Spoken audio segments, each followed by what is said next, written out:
Salut à tous, c'est Pang Dachano, bienvenue sur cette vidéo qui continue cette idée de hypnose manipulation dans ses relations avec les personnes toxiques.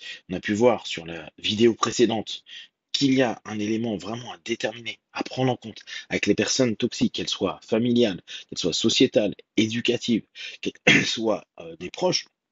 Ça peut être votre mari, votre femme, ça peut être vos enfants. Euh, quel cadre vous avez avec eux, dans quel cadre ils mènent ces règles du jeu. Il est hyper important de vous rendre compte que si vous avez acheté un cadre, c'est normal.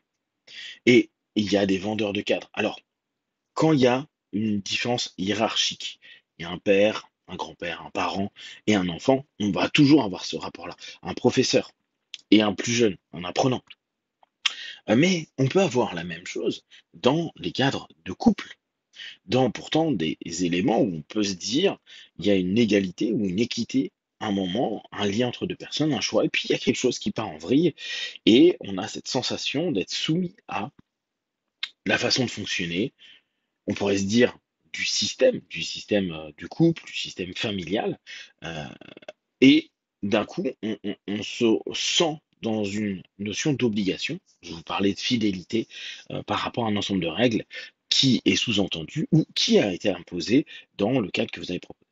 Maintenant, ce qui va nous intéresser, c'est de se dire, OK, comment je vais pouvoir, moi, maintenant que je définis de mieux en mieux le cadre que j'ai acheté et qu'on m'a imposé, pour reprendre le lead du cadre, c'est-à-dire sortir de l'ensemble des éléments où on laisse du pouvoir à l'autre. Si la personne va toxique va vous proposer à un moment donné, oui, mais moi je suis ton professeur ou moi je suis ton parent, tu me dois. Tu me dois dans son cadre à lui. Oui, mais tout le monde le fait. Non, tout le monde le fait jusqu'à ce qu'il y en ait qui ne le font pas. Je reprends cette notion où on tue souvent le parent, on tue l'éducation qu'on a pu avoir pour créer sa propre version des choses. On va exploiter des aspects, on va retirer d'autres aspects. Le but d'un système est, comme je vous le disais, de nous permettre de grandir, si possible nous sécuriser, ce qui n'est pas toujours le cas, mais en tout cas qui nous structure. De là, on va pouvoir créer et construire ce qui nous est important. À partir du moment où on a l'indépendance, c'est-à-dire on n'est plus soumis à l'argent, les conseils, la façon de vivre, en tout cas tout ce que quelqu'un peut nous apporter, et qu'on est autonome. On n'a aucunement besoin du cadre de l'autre, vu qu'on vient de créer le nôtre. On va créer nos règles, le type de personne qu'on veut avoir comme relation, le type de personne qu'on veut être, le type de personne qui s'éveille en nous, et l'ensemble des règles, moi j'aime ça, j'aime pas ça, je ferai pas ça, qui est le nôtre. Ce qui se passe, c'est qu'à partir du moment où ça devient autonome, et c'est vraiment cette notion que vous devez développer avec les personnes qui ont pris possession de vous d'une manière ou d'une autre, de part, comme je vous dis, je garde le mot hiérarchie, mais parce que c'est un parent, un prof ou autre, c'est un moment donné de vous dire, bon, je vais me séparer de ce cadre parce que j'en ai plus besoin. Tant qu'il y a un besoin, une attente, et c'est là où les personnes, en général toxiques, sont assez fortes, c'est de faire croire qu'ils peuvent vous fournir, vous offrir et vous donner une émotion qui vous a manqué. J'aimerais être aimé par mes parents, j'aimerais être aimé par ce professeur, j'aimerais être aimé par mes amis, j'aimerais être aimé par ma femme, j'aimerais être aimé par, ou re-aimer, à nouveau, ressentir cet amour-là. C'est comme si il y avait une espèce de d'attente liée à un récit. Oui, mais je suis comme tous les enfants, même si je suis adulte aujourd'hui, qui attend l'amour de ses parents. Il y a un moment ou un autre, il faut accepter le cadre de votre autonomie que votre parent, votre professeur, votre ami, votre ex, ou votre futur ex en tout cas, ne vous aime plus, vous a jamais aimé et ne vous aimera jamais. Alors on pourrait me dire, ouais, mais du coup, t'imagines le manque que ça fait, ça veut dire que je suis non aimable. Non, c'est que dans ce cadre-là, avec cette personne-là, effectivement, tu ne réponds pas à l'ensemble des critères, des attentes et des projections qu'il a pu avoir à un moment donné, et effectivement, il ne donne pas l'amour de façon claire. Plus intéressant, C'est que parfois, les personnes vous aiment à leur façon, qui ne correspond pas du tout au vôtre. Et là encore, ce n'est pas parce que vous avez évolué dans un cadre et que pour eux l'amour signifie ça. Certains pensent que éclater un gamin, ça va être une marque d'amour parce que c'est une marque d'attention. Idem pour sa femme ou son mari, qu'importe. Il va y avoir cette notion-là. Du coup, c'est pas parce que ce cadre-là, c'est sa manière de voir les choses, que pour autant vous devez vous y soumettre et s'y soustraire, devenir autonome, sortir de ce cadre, ne plus donner d'acceptation au cadre posé. Oui, mais je fais ça pour ton bien. Oui, mais aujourd'hui, je te demande rien. Je te demande même pas de me faire du bien ou du mal. Je te demande rien du tout. Je suis autonome et vu que ton cadre ne m'intéresse pas, je n'y rentre pas. Je peux avoir un rapport X ou Y, mais tout ce que tu me dis n'est que l'ensemble de ton monde, l'ensemble de tes règles auxquelles je n'adhère plus. Parce que même si tu veux me ramener dedans, oui, mais je suis ton prof, ton parent, ton mari, ta femme, ça ne signifie rien.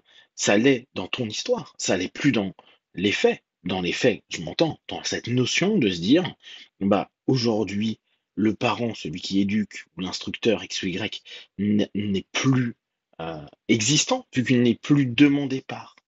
Il peut avoir un point de vue bien sûr historique, mais l'histoire n'a plus de sens, sachant qu'à un moment donné, c'est qu'au travers de l'ici et maintenant, d'un présent et d'une demande, donc d'une non-autonomie, d'une dépendance, qu'il peut y avoir à ce moment-là une notion de oui, bah effectivement, t'es mon parent parce que je te demande encore conseil, parce que je te demande ton amour, parce que je demande ta présence, parce que je demande ceci ou cela. Mais si moi, dans l'absolu, je n'ai plus besoin, je n'ai plus envie, je ne désire plus avoir cela, et que je commence à être à l'aise avec ça, je ne serai pas aimé de la façon dont j'attends, ou je ne serai peut-être jamais aimé par cette personne-là, et je lui demande rien. Je lui demande pas des comptes, je lui demande pas quoi que ce soit. On peut discuter avec ces personnes-là. Mais du coup, on commence à ressentir que parce que vous n'êtes plus en attente, parce que vous ne laissez plus à la personne la moindre opportunité ni de répondre à une émotion, ni de répondre à vos questions, ni de changer. Vous n'êtes plus dans son cadre. La personne peut continuer son récit, peut continuer à vous délivrer un ensemble d'éléments. Mais c'est qu'à partir du moment où vous achetez à nouveau c'est acheter la transaction, en fait, vous vous faites inviter dans ce cadre-là et vous réintégrez ce cadre-là, que vous allez vous sentir mal à l'aise, à vous dire, ah ouais, je suis peut-être pas un bon mari, je suis pas peut-être une bonne femme, je suis peut-être pas un bon enfant, un bon parent, etc. Alors que dans l'absolu, dès que vous reprenez votre autonomie, je ne demande rien à cette personne-là. Cette personne-là se fait un scénario. Elle est peut-être en demande.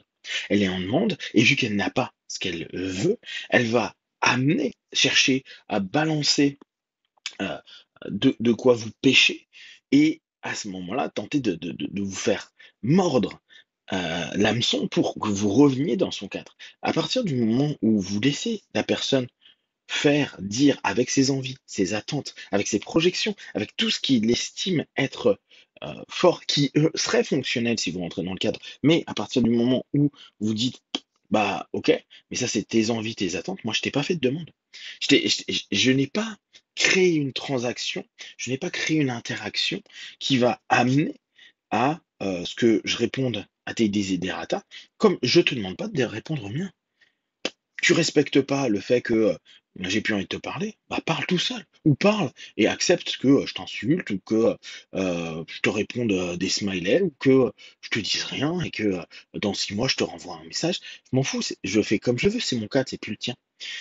Moins vous allez laisser de lien entre vos deux mondes, vos deux cadres, plus vous allez être autonome, plus vous allez vous rendre compte que vous n'êtes pas dans l'attente de l'autre, et le gros danger est d'être en attente, plus vous êtes sans attente, et que vous acceptez qu'il y a des manques, plus vous allez commencer à prendre une distance saine vis-à-vis de n'importe quel type de personne, relation que vous estimez à un moment ou à un autre toxique. Si vous avez des questions derrière, vous les partagez sur Facebook, YouTube, j'y répondrai le plus rapidement possible, comme d'habitude, de tout ce que je propose. Ne prenez que ce qui est bon et juste pour vous, tester, observer, analyser et conclure.